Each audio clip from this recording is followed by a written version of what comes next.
Olá, queridos, tudo bom? Mais uma vez é um imenso prazer estar aqui com vocês, compartilhando nesse vídeo um pouco daquilo que Deus tem colocado no meu coração. E assim como eu tenho sido abençoado com esses estudos, o meu desejo é que você também seja abençoado. Eu sou Anderson Lucas e vamos compartilhar um pouco do que Deus tem falado. Eu vou ler com vocês Romanos, capítulo 8, os versículos 14, 15, 16 e 17. Porque todos os que são guiados pelo Espírito de Deus são filhos de Deus. Pois vocês não receberam um espírito que os escravize para novamente temer, mas receberam o Espírito que os adota como filhos, por meio do qual clamamos: Abba, Pai.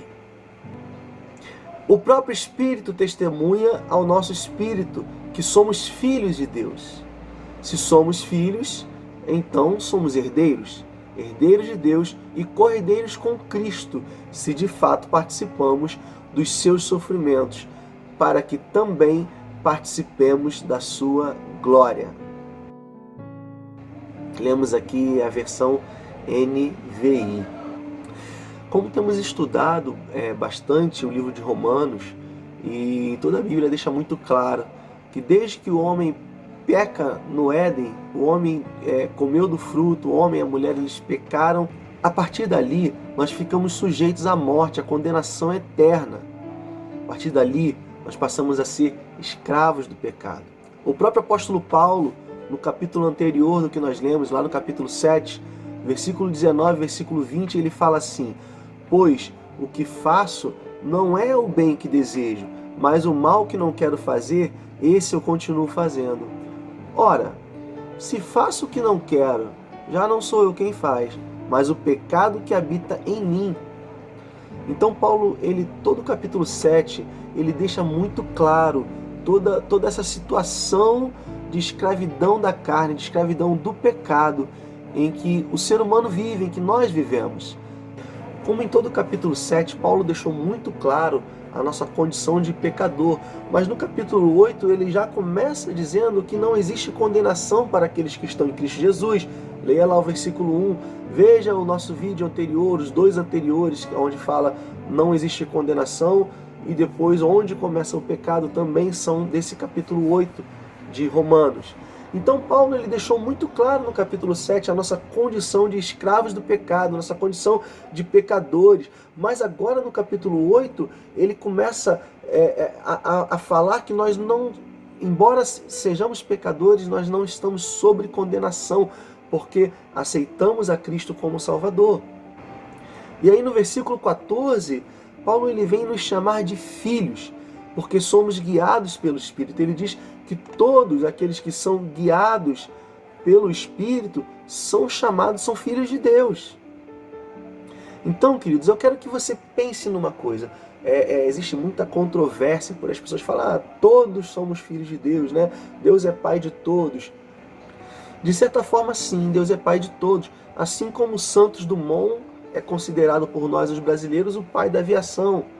Mas ele não criou todos os aviões, ele não gerou todos os aviões. Assim como Deus. Deus ele é pai da humanidade, porque ele gerou a humanidade, ele gerou a vida humana. Então ele é pai da criação. Mas existem aqueles que são gerados pelo Espírito de Deus. Por exemplo, mais um exemplo, Martin Cooper é um engenheiro eletrônico, designer, ele é norte-americano. Ele é considerado o pai do telefone celular. Um outro exemplo é Alexander Graham Bell, que é considerado o pai da telefonia, do primeiro telefone. Aliás, um outro exemplo de pai de alguma coisa é o italiano Antonio Meucci, que vendeu para Alexander Graham Bell um protótipo de um aparelho que veio a ser o primeiro telefone.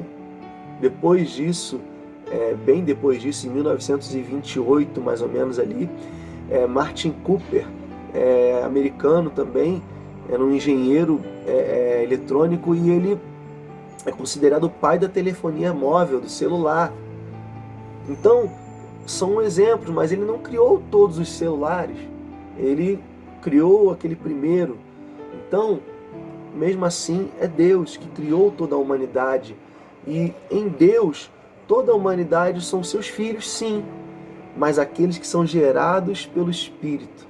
Esses, sim, são os herdeiros de Deus. Nós vamos falar mais um pouco sobre isso. Veja bem, quem são então os verdadeiros filhos de Deus? São aqueles que têm o seu Espírito, que são gerados pelo Espírito de Deus. E quando nós cremos em Cristo, nós passamos a ser filhos gerados pelo Espírito Santo. Veja bem, João capítulo 1, versículo 12. Contudo, aos que o receberam, aos que creram no seu nome, deu-lhes o direito de se tornarem filhos de Deus. Agora é preciso entender que Paulo ele vem e fala que nós não temos o espírito de escravidão, mas o espírito de adoção. Então, precisamos entender bem o que Paulo está querendo dizer. Entendendo a adoção, que não era algo tão comum assim entre os judeus, ou talvez ali na Ásia não era algo comum, lá em Roma era algo muito comum. Então, uma pessoa que tinha condições, tinha riqueza, mas não podia ter um filho, não podia ter um herdeiro, ele queria dar continuidade à sua família, queria dar continuidade ao seu nome. Essa pessoa escolhia uma outra pessoa para ser seu herdeiro. Podia ser uma criança, podia até já ser um adulto.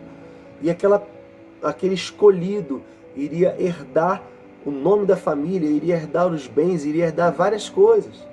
Isso era algo muito comum, e Paulo está falando aos romanos, ele cita exatamente dessa forma para que eles possam entender. Agora veja bem, na adoção, as dívidas daquela pessoa adotada eram pagas pelo pai que o adotava. Aquela pessoa adotada, ela recebia um novo nome e se tornava herdeiro para dar continuidade ao nome da família, conforme falamos. O pai, ele passava a ser o responsável legal pelos atos do novo filho. Tudo aquilo que o filho passava a fazer na frente, o pai era o responsável legal por aquilo. O filho, ele também passava a ter novas obrigações, honrar, satisfazer e alegrar o pai. E lá no versículo 15 é onde Paulo realmente cita esse espírito de adoção. Quer ver? Eu vou ler de novo. Pois vocês não receberam um espírito que os escravize para novamente temer, mas receberam o Espírito que os adota como filhos. E é algo muito bom ser recebido como filhos. A palavra adoção no grego utilizada aqui por Paulo é huiotésia, não sei se pronunciei bem, mas é um termo tornar filho, transformar em filho. É interessante, querido, que trazendo isso para nós hoje, ninguém nasce tendo um relacionamento verdadeiro com Deus. Nós nascemos em pecado, nós éramos escravos do pecado, nascidos no pecado. Por isso que Paulo fala que nós não temos um espírito de escravidão. Por quê? Porque um escravo, ele obedece ao seu senhor. Por que ele obedece? Obedece por medo de apanhar, qualquer outra coisa. Um empregado, ele obedece por medo de ser demitido. A adoção, ela é um ato legal da parte do pai. O pai é Deus que tira a mim e a você da escravidão. Ele nos tira da escravidão. Então, por que nós devemos obedecer ao pai? Por amor. Por amor e não por medo. E não por medo de consequências. Mas sim por amor e por gratidão, porque nós agora somos herdeiros. Eu quero que você entenda melhor o que era a herança. O filho mais velho, ele ficava com a maior parte da herança. Por exemplo, se o pai tinha a própria história do filho pródigo, um homem tinha 2 filhos, né? Ele tinha 2 filhos e aquela herança é repartida em 3. O filho mais novo, ele sai com a sua parte. O filho mais velho, ele herdava 2/3. Se um pai tivesse 4 filhos, a herança era dividida em 5. O filho mais velho herdava 2 porções. E os outros filhos, cada um a sua parte. Era tudo igual. Então, mais uma coisa, que somente o filho mais velho, ele tinha o direito de dar continuidade no nome da família. E lá no versículo 17, Paulo também diz que se somos filhos, então somos herdeiros. Isso já é um milagre. Por quê? Porque todos passamos a ter o direito à maior parte da herança. Levamos o nome de Deus, somos filhos de Deus, guiados pelo Espírito. Esse é o Espírito que Ele nos dá de adoção e de herança. E no grande milagre, nós não ficamos alguém com uma parte maior do que o outro. Todos somos chamados filhos de Deus e guiados pelo Espírito de Deus. Agora veja bem, por que guiados pelo Espírito? Veja que nós lemos a partir do versículo 14, mas o versículo 13 tem algo de muito interessante para nós. Pois, se vocês viverem de acordo com a carne, morrerão. Mas se pelo Espírito fizer morrer os atos do corpo, viverão. Viver no Espírito, viver sob a orientação do Espírito, não é simplesmente só pedir ajuda nas decisões. Espírito Santo, me ajude no que vou fazer, me ajude a escolher uma esposa, me ajude a escolher um marido. Espírito Santo, me ajude se eu devo ir para aquele emprego ou não, me ajude se eu devo fazer esse investimento ou não. Faz parte, faz, mas não é somente isso. Viver no Espírito sim, colocar o Espírito nos ajudando em todas as nossas decisões.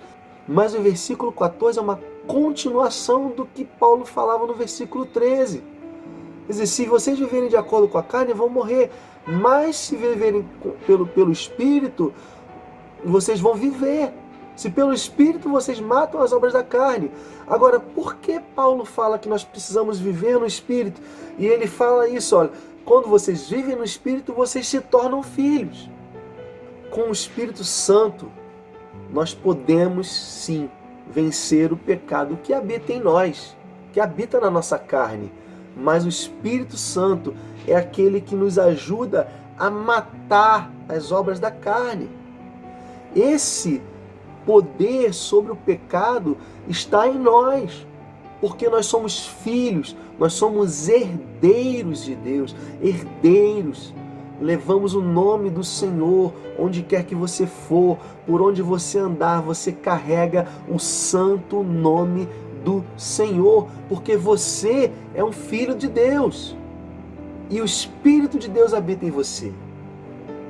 Queridos, nós somos salvos, temos o Espírito em nós. Esse poder sobre o pecado está em nós. Nós somos guiados pelo Espírito a odiar tudo aquilo que o Espírito odeia, que é o pecado. E somos guiados pelo Espírito a amar tudo aquilo que o Espírito ama, que é Cristo. Isso é ser guiado pelo Espírito. Isso é ser filho de Deus. Que Deus te abençoe.